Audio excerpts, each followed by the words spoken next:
Hey, how's it going? It's Tim Brown, and this is the Agency Growth Mastermind podcast. I'm with Kait Hill from Rock City Digital. How's it going, Kait? It's going great. How are you? Thanks for having me on.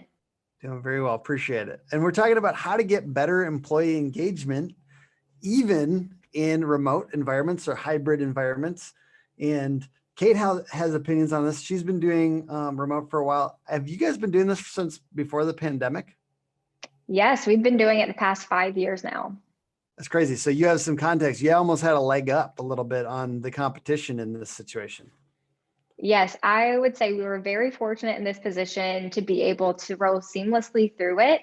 And we definitely took the time to try to help others understand because it's not something that just comes naturally and it's not easy. But once you figure it out, it can be a really beautiful process. I like it. And you know, this is for agencies, right? This is for marketing agencies that are growing. We're talking to people going from 1 million to 10 million. There's a lot of, it's hard because a lot of people, like, I think, feel competitive.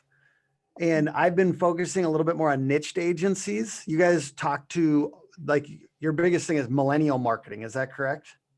Right. We do a lot of marketing to millennials. We know how to really reach the millennial market. So that's kind of where we focus, and we're a team of millennials too. So we kind of get it. I like it. And this has been a big topic, like especially like employer branding, employer marketing, because can you play in this new environment where more people are saying, I need this, I need to be able to work remote. And I have opinions. I have too many opinions. We bought a very expensive office right before COVID. So I'm kind of at a disadvantage. That being said, that's like my perspective. So like, it's okay if we disagree during this chat. And I appreciate you guys that are listening. Understand, like, basically, I don't think we have to agree on everything. I think it's fun to have different opinions and content. So first of all, Absolutely. we've had attrition, and yes, some of that attrition is from people saying, I want remote. Also, people are paying $20 more thousand than us. So, but also like bigger corporate companies, a little bit like zooming in and grabbing, like doing the pick off situation. There's, I understand there's almost like I think we smell in the air, the inflation that's coming. Yeah, for sure. And I think people want a little bit more money. It's just natural Mhm. to happen during this time. So what attitude can an agency have towards employee attrition? Should I be flogging myself? I lost some people. It's really hard, employee attrition. I remember when I first started my agency and we had a bit of turnover. At first, I started really placing the blame on the employees. And I was like, oh, they just weren't a right fit because of X, Y, and Z. But when I really started looking at it, the longer that we had this going, I noticed a couple of things that happened. First off, my interview process wasn't what it needed to be to find the right people. And so I spent a lot of time really nailing that down to set the expectations and standards before they even come on board. So that way, when I'm hiring somebody, they know exactly what they sign up for and exactly what's expected. What do you do? But Like, can you get as specific? Like, we're just talking to agencies now. So can you get really specific on that process and what you added that really helped? yes, okay. So I love my interview process. Interviewing is probably like my favorite thing to do at my agency, but I do interviews a lot differently than any other agency that I've heard of. So I have no formal background in the workforce. I started my agency when I was 21. So I made up everything from scratch. I had no preconceived notions. And I have a 3-step process. But one thing automatically that I do that's different is I interview every single person who puts in an application. Now, I don't interview them for a long time. It's 15-minute meetings. It's all automated. So there's no work for me except for that 15 minutes. But basically what I do is I say, hey, who are you? What do you do? What's your personality like? This is all over Zoom. And then I give them the rundown of the job. I tell them, this is what the job is. This is what you'll be doing. This is what's expected. This is the pay, and this is the benefits. If you were selected, are you interested in moving on? And so at that point, they've already made a decision. Are the benefits good enough? Is the pay good enough? Do I like where this conversation is headed to make that decision to move on or not? So the second stage, I only have serious applicants. I've never offered a job to somebody and them not take it.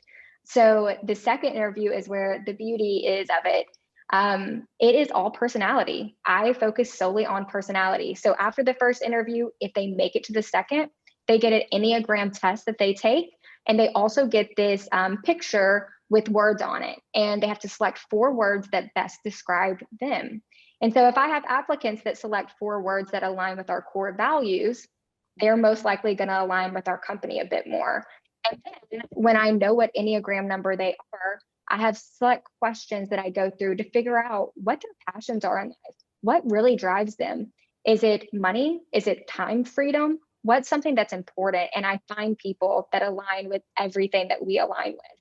Now, granted, we have all different kinds of people on the team.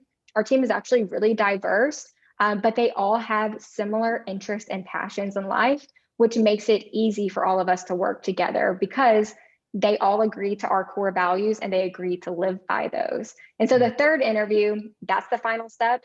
That's when I bring a senior leader on my team and they assess the actual skills for that role. So we don't even get to that part until the end because I want to make sure that they're going to do well in our culture and can keep up with a remote environment before they're on board. That's great. Just to kind of segue into a question related to that, do you have to hire, you said for the remote environment, knowing that remote is becoming bigger and more people are kind of trying to offer it, even if they didn't before, do you need to hire differently? Is there like, do you think of people as like qualified to work remotely? Like somebody in a previous, like a conversation recently, they call it just a remote qualified applicant. Like, so they allow some people to work remotely and some people to not. And they're essentially like saying certain people are. Do you have like a difference like when you know that person could handle it or when you think they couldn't? You know, the more you dig into their personalities and what they're actually interested in, the more you kind of learn about how they work. I ask them specific questions like, how do you prefer to be managed? Do you prefer more hands-on management or do you prefer to kind of do things your own and figure it out yourself? I'll ask questions like, if you have a problem and you need to learn how to do something, what do you do? Where do you go? And I basically try to figure out their thought process and where their mind goes. So that's another beauty part of this interview is you are learning about them as people and what they prefer and what their natural instinct is, which helps you find those people who can do well remotely because some people can't. And you also have to be upfront with that. If they've never worked remotely before, you have to tell them it's not easy. It is something that takes getting used to. As long as you meet these requirements that I set before you, I don't care how you do it. And if you're struggling, please come to me because we can find solutions. So yes, you do have to hire differently because not every people do this work remotely. But once you figure out what are those things that tick the boxes for good remote employees, then you can really take off in that area. Awesome. I love it. So how do you keep employees engaged in this environment? I feel like I know the easy stuff for non-remote. And so I'll be honest, half the stuff we did, we have a cheese club, like Oh, fun. all half the things we did, like, or like actually 80% of the things we were doing for employee engagement were gone remote. Yeah. So like, what are you doing to like, kind of like, what kind of activities can you do? And I realized this was a topic that was kind of hammered on a lot. Like, just like what to do with your team, all these different things. But people got sick of like the Friday happy hour a little bit. Like what else, what's deeper that people can do to actually like get the teamwork going? So I have a lot of different methods for making this happen. I do want to preface that we do get together as a team at least one time a month in person. Oh, And so cool. that's our big team meeting where we go over how the business is doing, new clients we brought on board. We also do some marketing things during that time to make it really fun. But there are several ways you can keep your team engaged remotely. Number one is Slack. I don't know if you guys use that. Yes. Yep. Okay.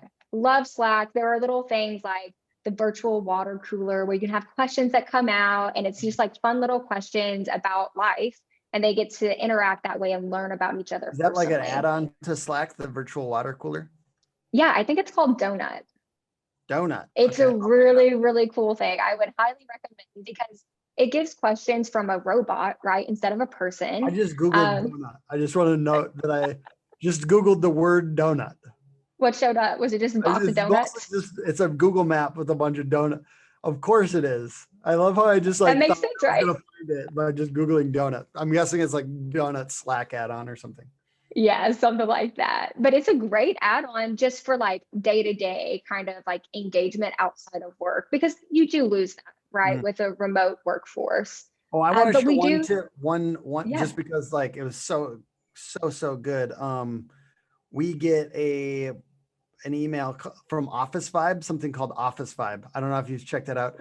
You will love this. It's basically like little survey. It's like a survey monkey almost like, but it's for employee stuff, and it just like randomly sends them out, and then it gives you like scores on different things. Somebody on a previous one of this kind of podcast shared that with me, and it was so good. Officevibe.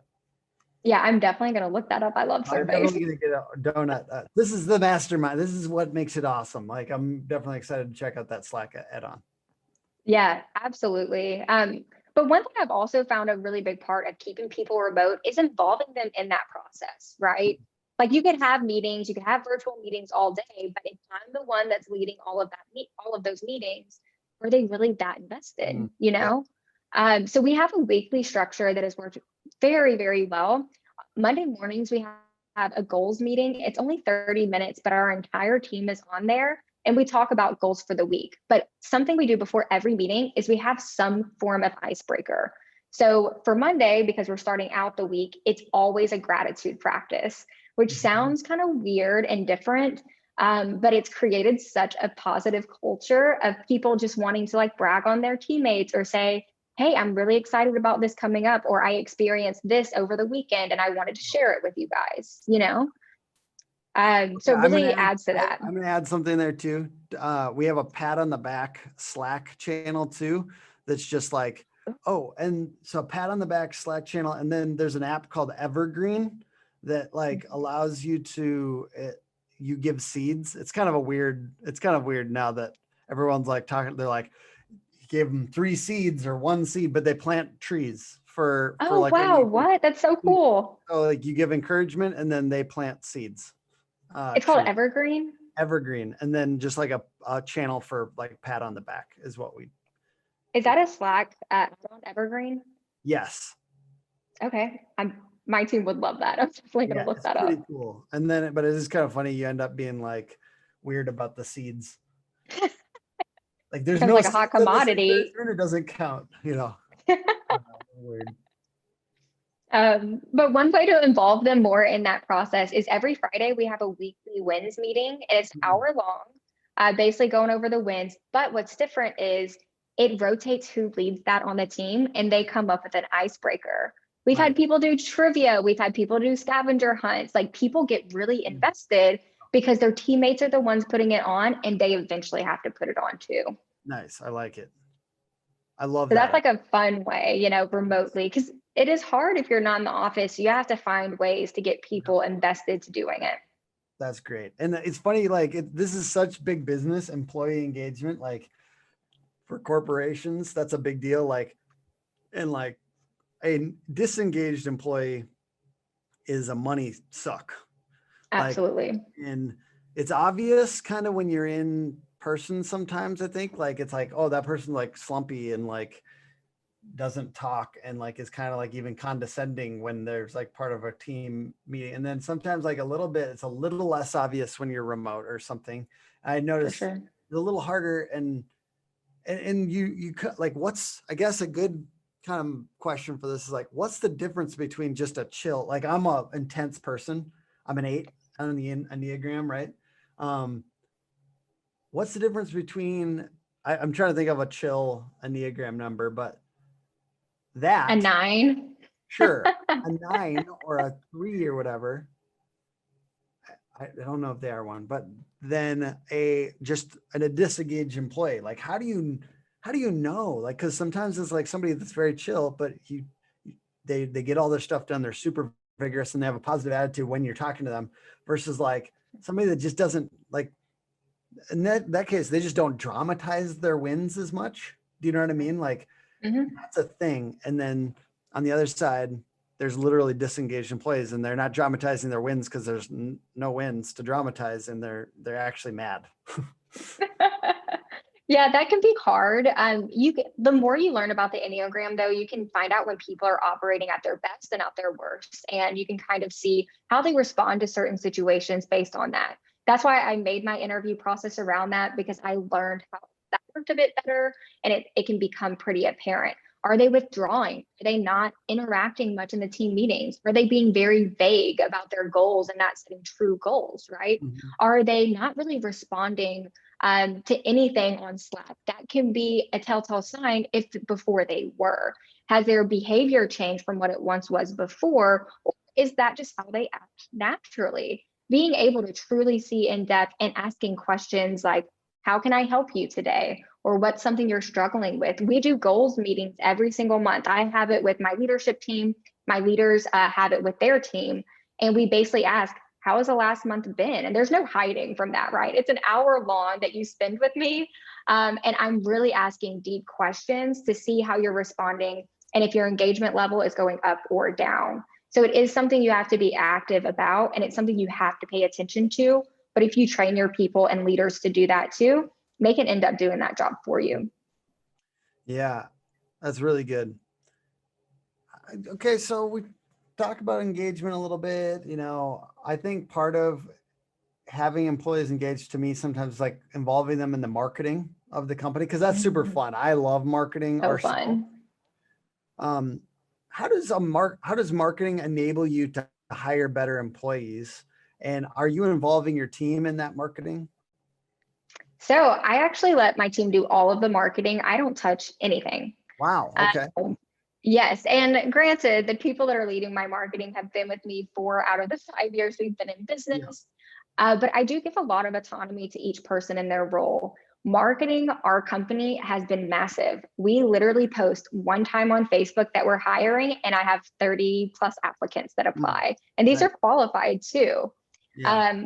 But the way we do it and the way we make it fun is we do a lot of social media marketing, and we make it more personality. We don't really post about our products that often. It really is get to know the team, get to know how awesome they are, get to know how fun they are. And you'll want to do business with us, and you'll want to work with us too. Yep. I love that. And I think it's really actually says a lot about the, like, you're not doing it yourself, and your guys' marketing looks good. So thank you.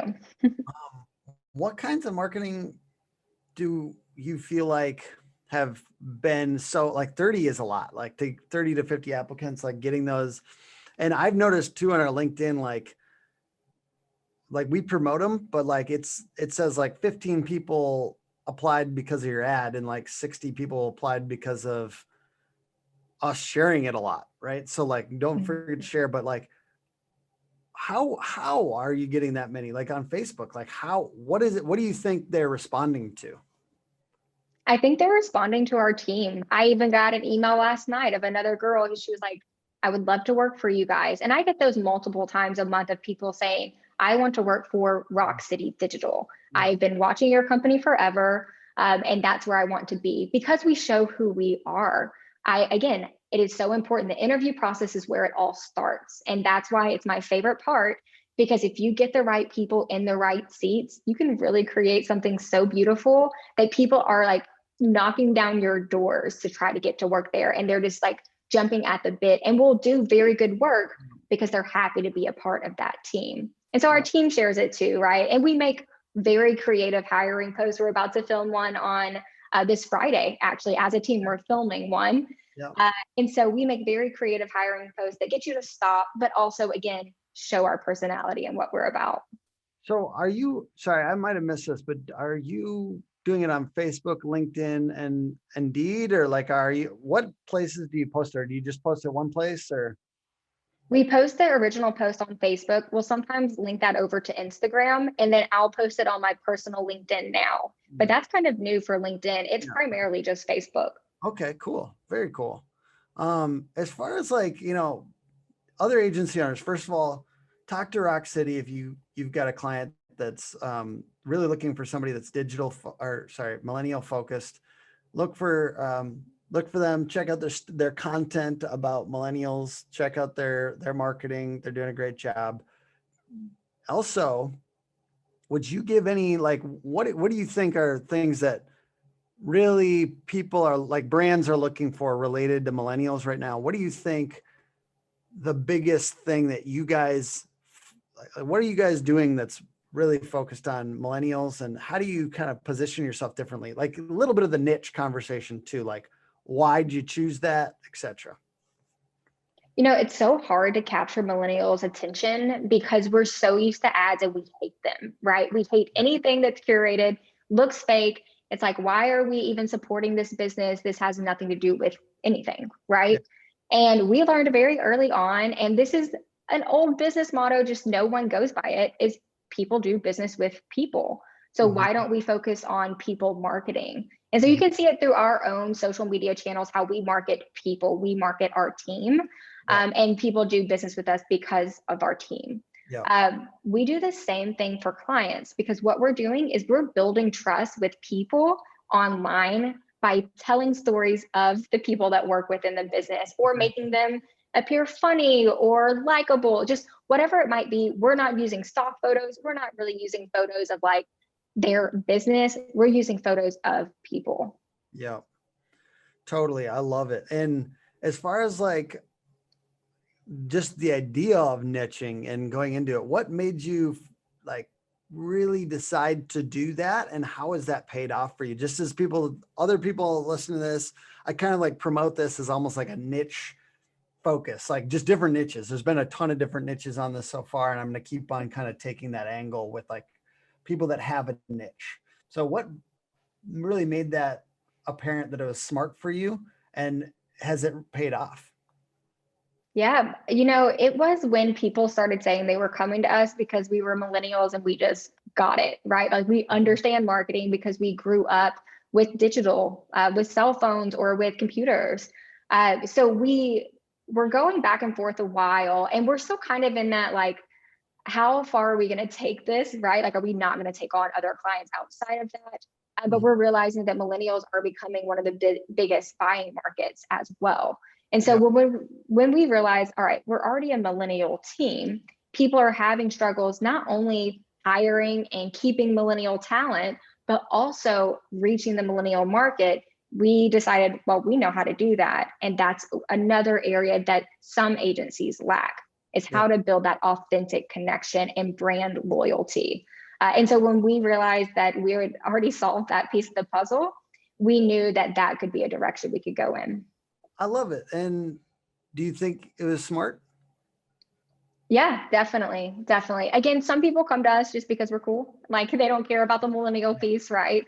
Yeah. But other people, like bigger businesses, are coming to us now because we're able to execute on that. What's like something that like, I mean, just like, let's chat. Like, what is the soul searching part of it? Do you feel, because like, I will say for us contractors, like we saying no to other people, I can already tell it's going to be powerful. Like we're not taking anyone that's not a contractor. Um, why not? Like and tell me the truth. Like why won't you just like start saying no to people that aren't focused on millennials? So we'll say no to people who we don't believe are going to be good fits. We say no quite often, or we'll Okay. send them other ways. Yeah. Yeah, it's not like we definitely do not take on every client at all. But we also know how to reach older generations too. You see a massive shift happening right now from Facebook to Instagram, LinkedIn's even growing, TikTok's coming up. And so we try to be a little bit fluid, obviously, in our marketing because you have to be. Yeah. And so there are some older businesses that millennial market just doesn't make sense. For example, estate planning, right? Like that's probably most likely going to be a bit of an older market, Good enough. Good enough. You and depending on who I you're come talking up. about. When you and I come up, we'll have an estate. That's why, like, yeah, we have a wealth management company too, like still, and I think of the same thing where you're like, I wish I was in this market. Yeah, right. Like we could be there. Yeah, soon enough. So, anyways, I really appreciate you coming on today. I appreciate you spending the time. Is there anything else you want to like? We're talking to agencies. Is there anything else that you want to give as far as thoughts or advice or anything you want to leave with them as a call to action? My biggest piece of advice for hiring remotely is just fix your interview process. There are ways that you can strategically think. We're all strategic. We're agency owners, right? Things change so quickly and you have so many decisions to make. Put some of that strategic energy towards your interview process and make sure that you set those expectations up front and hold people accountable to those. If you're able to do that and coach people along the way, again, you can create something so beautiful because talent is leaving because they don't have remote options, right? That's very apparent. I think Microsoft even came out with a study that said 43% of employees will switch jobs within the next couple of years due to not having options. And so it is imperative as agency owners and as competitive as our landscape is to be able to have options and to figure that piece out. It's not always easy. At first, I was very, very scared of it. But now that I have the right team, it's not bad. So if anyone has any questions, I love talking about interview process and employee management. Always happy to chat if people want to reach out. Awesome. And the .com? rockcitydigital.com. Awesome. And it's the podcast is put on by hookagency.com, Hook Agency all over social. And yeah, I really appreciate you spending the time today. And I guess, maybe we'll collaborate on a piece of content again in the future. Yeah, I would love that. Thank you so much for having me on, Tim. Awesome. Thank you.